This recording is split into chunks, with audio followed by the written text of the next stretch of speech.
নমস্কার, আপনারা দেখছেন আমার ইউটিউব চ্যানেল স্ট্রাগলার ডে। আমি স্বপন আপনাদের সাথে।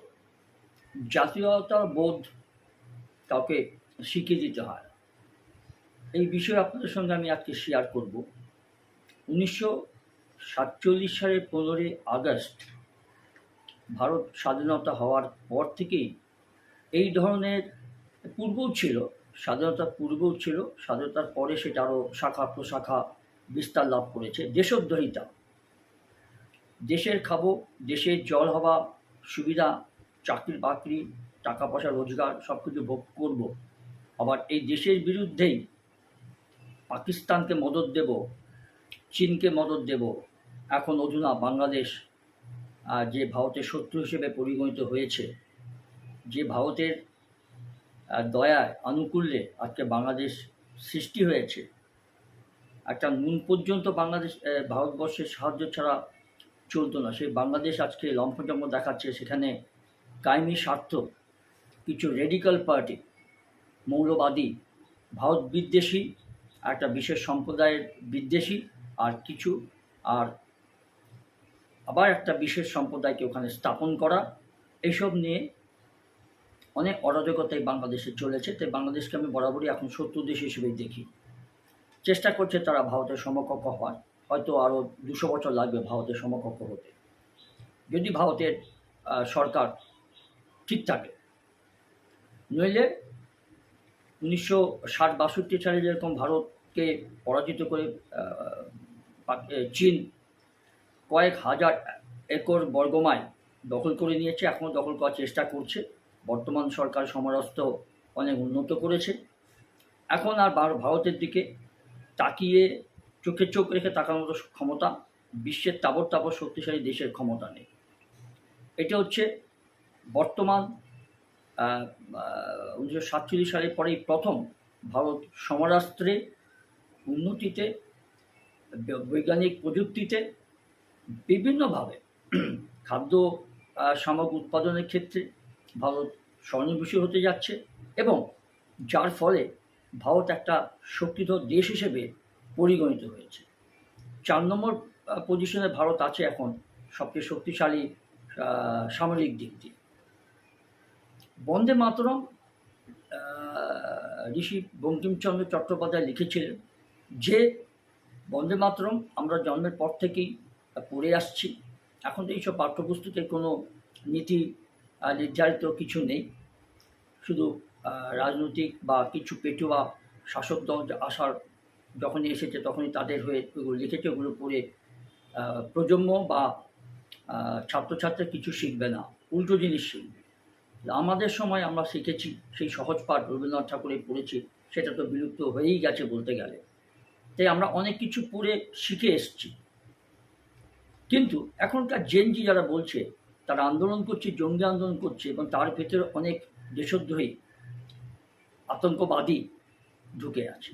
জেনজি প্রতিবাদ করুক প্রত্যেকটা জায়গায়। কেন চিকিৎসা ব্যবস্থায় সারা দেশে কিডনি বিক্রি হয়ে যাচ্ছে, রক্ত পাচার হচ্ছে,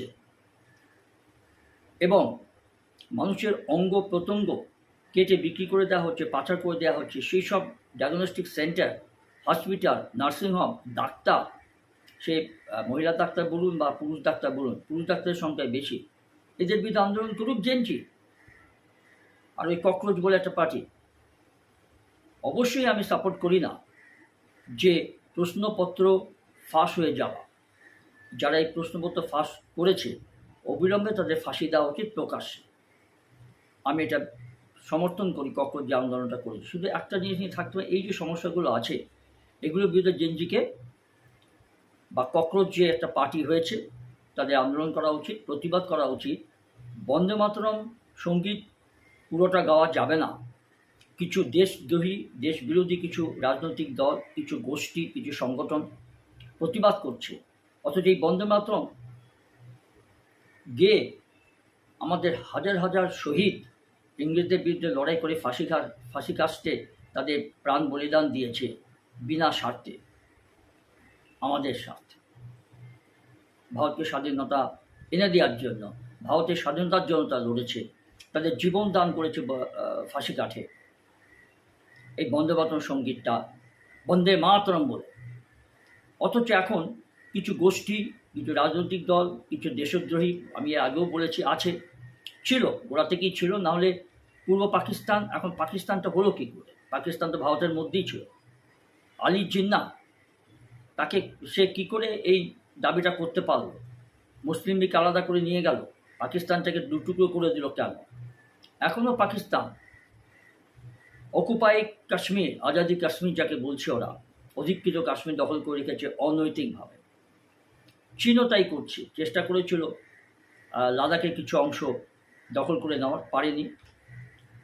সেখানে আচ্ছা করে ভারতীয় সেনাবাহিনীর হাতে মারধর খেয়ে ওখান থেকে পিছু হটেছে, এবং কিছু আমাদের ভারতীয় সৈন্য বিভিন্ন রকম পদাধিকারী সেই লড়াইতে শহীদ হয়েছে, তাদেরকে আমি স্যালিউট কুর্নিশ করি। কিন্তু বন্দে মাতরম গান কেন গাওয়া যাবে না? একটা আমার এই ভিডিওতে দেখবেন, স্কিপ করবেন না। আমার শুধু একটাই কথা, জেনজি বা সিজেপি বা ককরোচ যে পার্টিটা হয়েছে, তারা এটার জন্য আন্দোলন করছে না কেন, প্রতিবাদ করছে না কেন? সত্যি করে যদি তারা জাতীয়তাবাদী বোধ তাদের মধ্যে থাকে, তাদের সত্যি করে ভারতবর্ষকে ভালোবাসে, সব নৈতিকতার বিরুদ্ধে তারা লড়াই করুক, প্রচুর সমর্থন পাবে। বন্দে মাতরম গাইতে গেলে দুটো সঙ্গীতের দুটো লাইনের বেশি গাওয়া যাবে না। কেন? আমি ভিডিও দেখবেন, প্রতিবাদ করা হচ্ছে, বন্দে মাতরম গাইবে না। উঠে দাঁড়ানোর মধ্যেও তাদের আড়ষ্টতা, তাদের আপত্তি, তাদের প্রতিবাদ। বন্দে মাতরম দুটো লাইনের, প্রথম দুটো লাইনের বেশি গাওয়া যাবে না। কেন? Why? What is the reason behind that? জনগণ অধিনায়ক জাতীয় সঙ্গীত, আর বন্দে মাতরম হচ্ছে স্বাধীনতার একটা মন্ত্র, যে মন্ত্রতে দীক্ষিত হয়ে প্রচুর হাজার হাজার শহীদ আত্মবলিদান দিয়েছে ভারতের স্বাধীনতার জন্য। তাহলে এই দেশদ্রোহীদের বা এই ভারত বিদ্বেষী দেশ বিরোধীদের চিহ্নিত করে তাদেরকে উপযুক্ত শাস্তি দিতে হবে। এরা জাতির কলঙ্ক, এরা দেশের কলঙ্ক। সম্পূর্ণভাবে নিজের স্বার্থে, নিজেদের স্বার্থে তারা এই বিরোধিতা করছে। সেন্ট্রাল গভর্নমেন্টের যেই ক্ষমতায় থাকুক না কেন, 1947 সালে আমরা জানি কারা কীভাবে ক্ষমতা এসেছিল, কীভাবে এই আলী জিন্নাহর সঙ্গে জিন্নাহ, ভারত বিদ্বেষী একজন, তার মদতে, তার সঙ্গে বন্ধুত্ব করে কী করে ভারতকে টুকরো করে দেওয়া হয়েছিল, পাকিস্তান সৃষ্টি হয়েছিল, কী করে কাশ্মীরটা আজাদ কাশ্মীরে রূপান্তরিত হয়ে পাক অধিকৃত কাশ্মীরে গিয়ে আজও সেই কাশ্মীরটা দখল করে রেখেছে পাকিস্তান। ভারত এখনও সেটা দখল করতে পারেনি। অপদার্থতা, অযোগ্যতা। কেন সে আতঙ্কবাদীরা এত সীমান্ত পেরিয়ে আসছে? অবশ্যই আমাদের দেশের কিছু দেশদ্রোহী, দেশবিরোধী যারা আছেন, তারা সাহায্য করছে। আপনি তার মধ্যে বর্ডার সিকিউরিটি ফোর্সকে তাদের গাফিলতির কথা বলতেই পারেন, আমি স্বীকার করছি। তারা থাকতে কেন এই ধরনের আতঙ্কবাদীরা, ভয়ানক ভয়ানক আতঙ্কবাদী, এর অধিকাংশই হচ্ছে পাকিস্তানের সৃষ্টি, পাকিস্তানের জন্ম, পাকিস্তানে জন্মগতভাবে। এখনও পর্যন্ত অপারেশন সিন্দুরে এত মার খেয়ে, অপমান লজ্জা ভুলে সেই ভারতকে নাশকতার জন্য বিভিন্ন জায়গাতে, কাশ্মীর থেকে শুরু করে পাঞ্জাব সীমান্ত থেকে শুরু করে আমাদের পশ্চিমবঙ্গের মালদা মুর্শিদাবাদের বর্ডার থেকে শুরু করে বিভিন্ন দিক দিয়ে তারা ঢুকছে, ধরা পড়ছে। বিভিন্ন জায়গায় আল কায়দার, তারপরে জৈশ মোহাম্মদ, এইসব সাংঘাতিক সব জঙ্গি বাহিনীর জঙ্গিরা প্রবেশ করছে, ধরা পড়ছে বিভিন্ন আনাচে কানাচে। এর মধ্যে কিছু আছে ভারতের জন্ম, ভারতে আলো বাতাসে বড় হয়েছে, বা ভারতের সুবিধা ভোগ করছে, ভারতের চাকরি করে পয়সা রোজগার করেছে, তারা এইসব আতঙ্কবাদীদের সঙ্গে যোগাযোগ করে ভারতটাকে দুটুকরো করা, ভারতকে ধ্বংস করে দেওয়ার চেষ্টা করছে। আমার একটাই প্রশ্ন, আমি ভারতবাসী হিসেবে বন্দে মাতরম সঙ্গীতকে আমি গর্ব করি, আমি জাতীয় সঙ্গীত রবীন্দ্রনাথ ঠাকুরের জনগণ অধিনায়ককে আমি সম্মান দিই, তবেই তো আমি ভারতীয়, তবেই তো আমি জাতীয়তাবাদী একটা নাগরিক। তারপরে তো আমি বাঙালি কি খ্রিস্টান কি হিন্দু কি বৌদ্ধ কি Parsi, that the separate thing. তাই আপনার বিচার করবেন। আমার প্রতিবাদ এটাই, কেন বন্দে মাতরম গাবার প্রতিবাদ করা হচ্ছে। নিজেদের একটা অনুষ্ঠানে 15 আগস্ট 2026 সালে ঘটনাটা ঘটেছে, এটা প্রকাশ্যে এসেছে, ভাইরাল হয়েছে ভিডিওতে, দেখবেন আমার এই ভিডিওতে। কেন? শুধু এই গোষ্ঠী নয়, এরকম কয়েকশো, কয়েক হাজার গোষ্ঠী ভারতে চারদিকে ছড়িয়ে আছে। কি করে ভারত বিদ্বেষী করা যায়, কি করে পাকিস্তান, ভারতের চিরশত্রু পাকিস্তানের হাত শক্ত করা যায়, চীনকে মদত দেওয়া যায় যাতে ভারত দুটুকরো হয়ে যায়। এখন নতুন সংযোজন বাংলাদেশ। ভারতের দয়ায়, ভারতের করুণায়, ভারতের ভিক্ষায় এই বাংলাদেশ এখনও বেঁচে আছে। তাই এর প্রতিবাদ করা উচিত, এর উপযুক্ত শাস্তি, উপযুক্ত ব্যবস্থা নেওয়ার আমি কামনা করি। এটা আমার প্রার্থনা, এটা আমার আর্জি। এবং আরেকটা কথা বলি, এই বন্দে মাতরম সঙ্গীত বা জাতীয় সঙ্গীতের অবমাননা করলে যে কোনোভাবে গান না গাওয়া, অর্ধেক গাওয়া, গাওয়ার মধ্যে বাধা বিঘ্নতার সৃষ্টি করা, বাধা দেওয়া, গাইতে অনিচ্ছুক হওয়া, ঘৃণা করা, এই নানা কারণে এর কী শাস্তি হতে পারে সেই বিধানটাও আছে, সেটাও আপনি আমার এই ভিডিও দেখতে পাবেন। তাই আমি বলছি, বন্দে মাতরম পুরো গানটা কেন গাওয়া যাবে না? কেন এসে এত কুণ্ঠিত, এত লজ্জিত বোধ, কেন এত প্রতিবাদ? আমরা যদি সত্যিকারে ভারতীয় হই, সত্যিকারে যদি আমার জন্ম ভারতে হয়ে থাকে, এইটার জন্যই আমার প্রতিবাদ সব ক্ষেত্রে করা উচিত।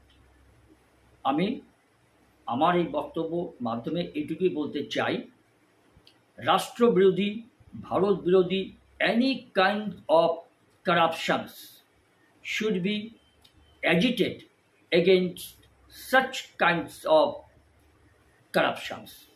আমি শুধু এই বিষয়ে বলছি না, সব বিষয়ে করাপশন যে থাকে অবশ্যই আন্দোলন করা উচিত।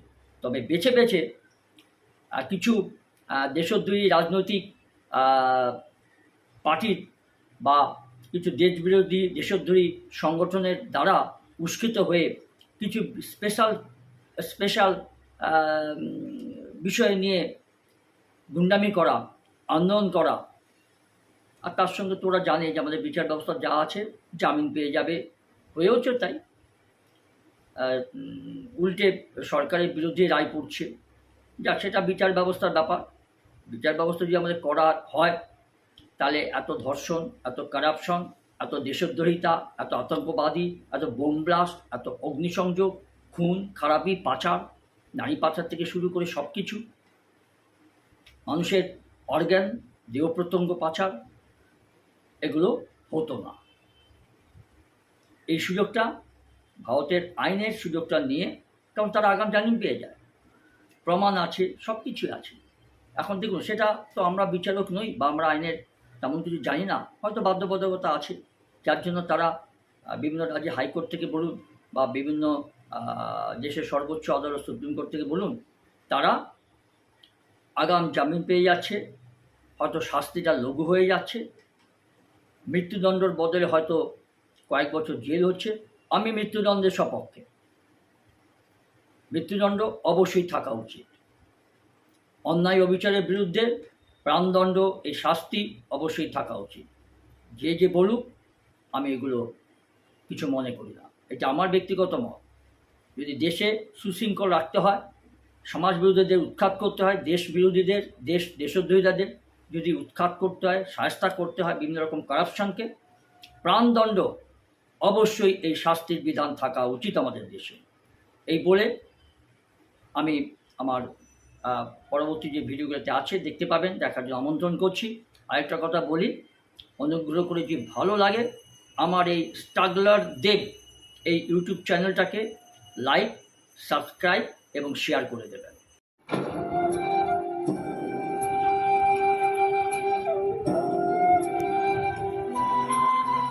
বন্দে মাতরম দেশের স্বাধীনতা সংগ্রামের অগ্নিমন্ত্র, বিপ্লবীদের অনুপ্রেরণা।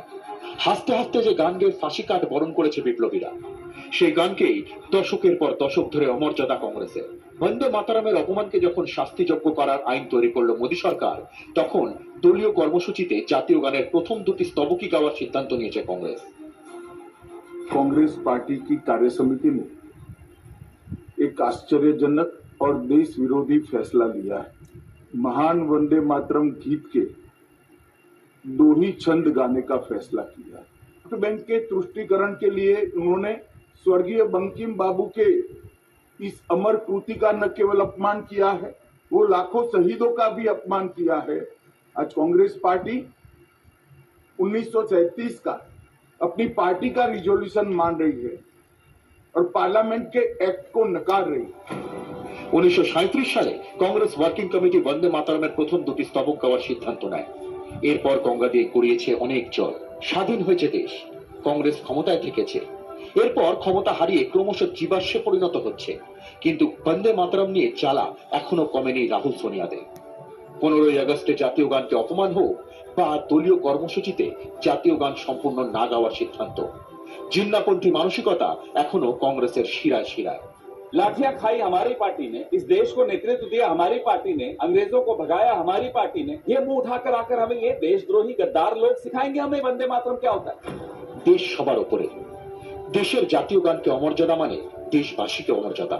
জাতীয় রাজনীতিতে অপ্রাসঙ্গিক কংগ্রেসকে দেশের মর্যাদায় আঘাত করে টুকরো গ্যাংয়ের হাত ধরে ভেসে থাকার চেষ্টা করছে রিপাবলিক বাংলা। কয়েকদিন আগে স্বাধীনতা দিবসের ঠিক পরের দিন আমরা একটি জবাব ছায় বাংলায় অনুষ্ঠান করেছিলাম, ডিবেট করেছিলাম, আপনাদের একটি গোটা ভিডিও দেখিয়েছিলাম, যেখানে দেখিয়েছিলাম যে বন্দে মাতরম যখন এই গানটি হচ্ছে, রাষ্ট্রগান হচ্ছে, জাতীয় গান হচ্ছে, সেই সময় রাহুল গান্ধী, সোনিয়া গান্ধী একটি দুটি স্তবকের পর বাকিটা যখন হচ্ছে, তারা একদম প্রকাশ্যে বিরক্তি প্রকাশ করছেন। সোনিয়া গান্ধী হাত দিয়ে গানটা থামিয়ে দেওয়ার কথা বলছেন। আমরা ভেবেছিলাম ওখানেই শেষ হয়ে গিয়েছে, ম্যাটার ক্লোজ হয়ে গিয়েছে, তারা বুঝে গিয়েছেন তাদের ভুল। এত সমালোচনার পর, গোটা দেশে এত আলোচনার পর, এত নিন্দার পর তারা বুঝে গিয়ে তারা আর এমনটা কাজ করবে না, এমনটা ভেবেছিলাম আমরা।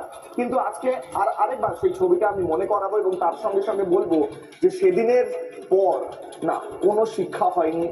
এত নিন্দার পর, দেশ জুড়ে সাধারণ মানুষের এত প্রতিক্রিয়ার পর, রাষ্ট্রবাদীদের এত মিছিলের পরেও আজকেও এবং এখনো তারা একই স্ট্যান্ডে অনড় রয়েছেন।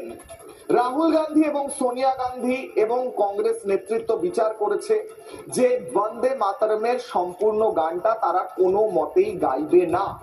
1937 সালে তাদের পার্টি কংগ্রেসের রেজলিউশনে পাস হয়েছিল যে প্রথম দুটি স্তবক গাওয়া হবে বন্দে মাতরমের। 1937 সালের কথা বলছি, তাদের পার্টি সেশনে এটাই ডিসাইড হয়েছিল। সেই সিদ্ধান্তটাকেই তারা কন্টিনিউ করবে। 1937 সালের পর এত বছর কেটে গিয়েছে, পরিস্থিতির বদল ঘটেছে এবং মানুষ এই মুহূর্তে দাঁড়িয়ে যে পরিস্থিতি এই মুহূর্তে দেখছেন, সেইখানে দাঁড়িয়ে বর্তমান পরিপ্রেক্ষিতে, বর্তমান পরিস্থিতিতে নতুন আইন পাস হওয়ার পরেও কিভাবে একটি পার্টি কংগ্রেস, একটি পার্টি সেশনে পাস হওয়া রেজলিউশন কিভাবে তাদের কাছে আইন হতে পারে, তাদের কাছে গ্রহণযোগ্য হতে পারে, এটা বাংলার মানুষ, দেশের মানুষ বুঝতে পারছেন না।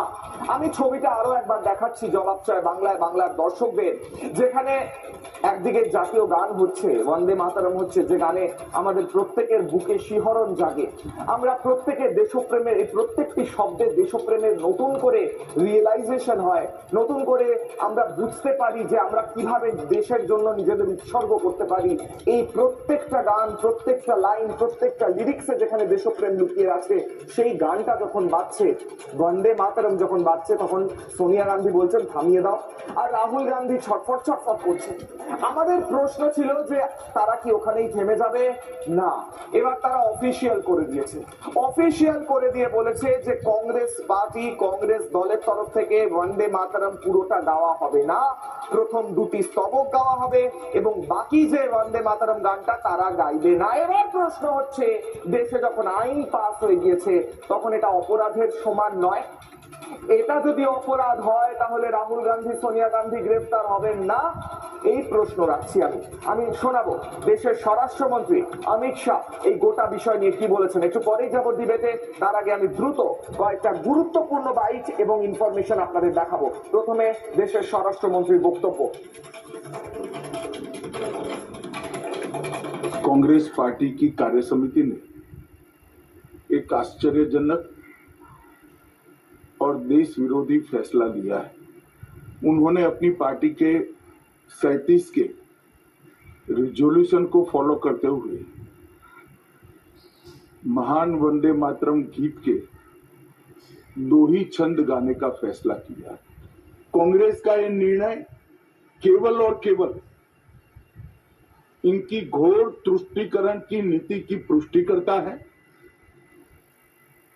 वोट बैंक के तुष्टीकरण के लिए उन्होंने स्वर्गीय बंकिम बाबू के इस अमर का केवल अपमान किया है, वो लाखों शहीदों का भी अपमान किया है जो वंदे मातरम का नारा लगाते लगाते देश की आजादी के लिए फांसी पर चढ़ गए। आज कांग्रेस पार्टी 1937 का अपनी पार्टी का रिजोल्यूशन मान रही है और पार्लियामेंट के एक्ट को नकार रही है। मैं देश की जनता को अपील करना चाहता हूं कि एक बार इस देश ने गलती करी थी वंदे मातरम के 2 टुकड़े होने देने की, और एक गलती के गंभीर परिणाम हमने भुगते हैं। अब देश की जनता एकजुट हो और कांग्रेस पार्टी के इस फैसले के खिलाफ आवाज बुलंद करे कि अब इस देश में तुष्टीकरण की राजनीति नहीं चलेगी।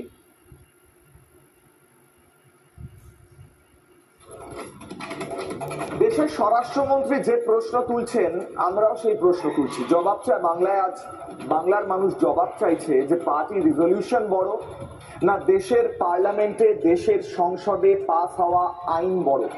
দেশের মানুষ জবাব দিন, বাংলার মানুষ জবাব দিন। বাংলার মানুষ প্রশ্ন করছেন, বাংলার মানুষের উত্তরও জানেন। অবশ্যই পার্লামেন্টে পাস হওয়া আইন বড়। পার্লামেন্টে পাস হওয়া আইনকে ভঙ্গ করে পার্টি রিজলিউশন এভাবে ইমপ্লিমেন্ট করা যায় না। রাহুল গান্ধী সোনিয়া গান্ধীও জানেন না? অবশ্যই জানেন, এতদিন ধরে রাজনীতি করছেন, জানেন। কিন্তু জবাব চায় বাংলায়, আর জবাব চাইছি সবটা জেনেও কেন এই সিদ্ধান্ত নিয়ে দেশদ্রোহিতার প্রমাণ দিচ্ছেন। তার কারণ কি? একটি সেকশনের ভোট ব্যাংক, একটি সেকশনের একটি সম্প্রদায়ের ভোট ব্যাংক এতটাই গুরুত্বপূর্ণ যে দেশের আইন, দেশের প্রতি ভালোবাসা, দেশের প্রতি প্রেম, বন্দে মাতরম, বঙ্কিমচন্দ্র চট্টোপাধ্যায় সব ছোট হয়ে গেল। আনন্দমঠ উপন্যাসে সন্তান দল যখন লড়াই করছে ব্রিটিশ শাসনের বিরুদ্ধে, সত্যানন্দ তাদের নেতৃত্ব দিচ্ছেন, সেই সময় বন্দে মাতরম বলে বলে তারা প্রাণ দিচ্ছিলেন। এটা শুধু উপন্যাসে সীমাবদ্ধ ছিল না, পরবর্তীকালে ব্রিটিশদের বিরুদ্ধে লড়াইতে দেশের স্বাধীনতা সংগ্রামীরা যখন প্রাণ দিচ্ছেন বন্দে মাতরম বলেই প্রাণ দিয়েছেন। সেই বন্দে মাতরম নিয়ে কংগ্রেসের এত জ্বালা কেন? প্রধানমন্ত্রী নরেন্দ্র মোদী বন্দে মাতরমের 100 বছর নিয়ে অত্যন্ত গুরুত্বপূর্ণ কয়েকটি কথা বলেছিলেন কিছুদিন আগে, শুনবো। वंदे मातरम का जब 50 वर्ष हुए तब देश गुलामी में जीने के लिए मजबूर था। वंदे मातरम के 100 साल हुए तब देश आपातकाल की जंजीरों में जकड़ा हुआ था। जब वंदे मातरम 100 साल के अत्यंत उत्तम पर्व था तब भारत के संविधान का गला घोंट दिया गया था। जब वंदे मातरम 100 साल का हुआ तब देशभक्ति के लिए जीने मरने वाले लोगों को जेल के सलाखों के पीछे बंद कर दिया गया था। जिस वंदे मातरम के गीत ने देश को आजादी की ऊर्जा दी थी, उसके जब 100 साल हुए तो दुर्भाग्य से एक काला कालखंड हमारे इतिहास में उजागर हो गया। বাংলার মানুষ, দেশের মানুষ সেই কংগ্রেসকে ক্ষমা করবে যে কংগ্রেস আজকে সিদ্ধান্ত নিয়েছে যে বন্দে মাতরমের যে স্তবকগুলো গাওয়া এখন বাধ্যতামূলক সেটা তারা গাইবে না। আমি একটা ছোট্ট ইতিহাস দেখাবো। বন্দে মাতরমের ইতিহাস আমরা প্রত্যেকে জানি, কিন্তু আরো একবার আমি দর্শকদের এবং আমাদের সবাইকে, আমি নিজেও এবং আমরা প্রত্যেকে একবার মনে করে নিই বন্দে মাতরমের ইতিহাস ছোট্ট করে, যাতে যেটা কংগ্রেস ভুলিয়ে দিতে চেয়েছে বা ভুলিয়ে দিয়েছে বা ভুলে গিয়েছে আমি রিমাইন্ড করাবো। গ্রাফিক্যাল প্রেজেন্টেশন, বন্দে মাতরমের ছোট্ট ইতিহাস। বন্দে মাতরম আনন্দমঠ উপন্যাসে গান রচনা করেন বঙ্কিমচন্দ্র চট্টোপাধ্যায় 1875 সালে, এবং তারপর 1882 সালে প্রথম প্রকাশিত হয় আনন্দমঠ উপন্যাস। সেখানে বন্দে মাতারম এই শ্লোক গেয়ে, এই শ্লোক উচ্চারণ করে ব্রিটিশদের বিরুদ্ধে লড়াই করেছিল সন্তান দল। 1896 রবীন্দ্রনাথ ঠাকুর প্রথম এই গান, সম্পূর্ণটা গান। তারপর স্বাধীনতা সংগ্রামের সঙ্গে জুড়ে রয়েছে এই গান, এবং ব্রিটিশদের বিরুদ্ধে লড়াইতে এই গান, এই শ্লোক, এই মন্ত্র অন্যতম পাথেয় হয়ে উঠেছিল। 1937 প্রথম দুটি স্তবক গাওয়ার সিদ্ধান্ত নেয় কংগ্রেস। বাকি স্তবকগুলো নিয়ে তাদের সমস্যা। কংগ্রেস জমানায় জাতীয় গানের মর্যাদা বৃদ্ধির দাবি জানায় বিজেপি, সেটা জানিয়ে আসছে কংগ্রেসের শাসনকাল থেকে। বন্দে মাতরম গাওয়ার বিধি স্থির করে কেন্দ্র আইন নিয়ে আসে 2026 সালে, বিল পাস হয় এবং সরকারি অনুষ্ঠানে সম্পূর্ণ বন্দে মাতরম গানটি বাধ্যতামূলক হয়। কিন্তু কংগ্রেস কি বলছে, যে সম্পূর্ণ গানটি গাইবে না, উঠে দাঁড়ানোটাও বাধ্যতামূলক হয়। অর্থাৎ জনগণ মন গাইলে যা যা সম্মান দিতে হবে, যেভাবে দিতে হবে, সেভাবেই বন্দে মাতরমকেও সম্পূর্ণটা গিয়ে সেই সম্মান দিতে হবে, এমনটাই আইন পাস হয়। জবাব চায় বাংলা। কংগ্রেস কি সব আইনের ঊর্ধ্বে? রাহুল গান্ধী, সোনিয়া গান্ধী কি দেশের আইনের ঊর্ধ্বে? তাহলে গ্রেফতার হোক, গ্রেফতার করা হোক। দেশের মানুষ রিজেক্ট করে দিয়েছে, গোটা দেশের মানুষ রিজেক্টেড। কংগ্রেস রিজেক্ট হয়ে গিয়েছে, এবং রিজেক্ট হয়ে যাওয়ার পরেও দেশ বিরোধী সিদ্ধান্ত তারা নিয়ে চলেছে একের পর এক। এটাই আশ্চর্যের কথা। আমি প্রধানমন্ত্রীর আরো একটি বাইট শুনিয়ে আজকের হাই ভোল্টেজ ডিবেটে যাবো একটা ইনফরমেশন দেখিয়ে। প্রধানমন্ত্রী বলেছেন কংগ্রেস ভুলিয়ে দিয়েছে বন্দে মাতরমকে। তাদের উদ্দেশ্য ছিল কি? উদ্দেশ্য কি বলছেন দেশের প্রধানমন্ত্রী নরেন্দ্র মোদী? শুনুন। वंदे मातरम के टुकड़े करने के फैसले में वंदे मातरम के टुकड़े कर दिए। उस फैसले के पीछे नकाब ये पहना गया, चोला ये पहना गया, ये तो सामाजिक सद्भाव का काम है। लेकिन इतिहास इस बात का गवाह है कि कांग्रेस ने मुस्लिम लीग के सामने घुटने टेक दिए और मुस्लिम लीग के दबाव में किया। वंदे मातरम के बंटवारे के लिए झुकी। इसलिए कांग्रेस को एक दिन भारत के बंटवारे के लिए झुक। আজকে ডিবেটে যাওয়ার আগে আমি একবার তথ্য দেখে নিই। বন্দে মাতরমকে অপমান করলে, সম্পূর্ণটা না গাইলে, উঠে না দাঁড়ালে কি কি শাস্তি হতে পারে আপনাদের জন্য আজকে সেই তথ্য তুলে ধরছি জবাব চায় বাংলায়। গ্রাফিক্স নিতে বলবো এবং তথ্যগুলো দেখাচ্ছি কি কি হতে পারে যদি কেউ বন্দে মাতরমকে অপমান করেন।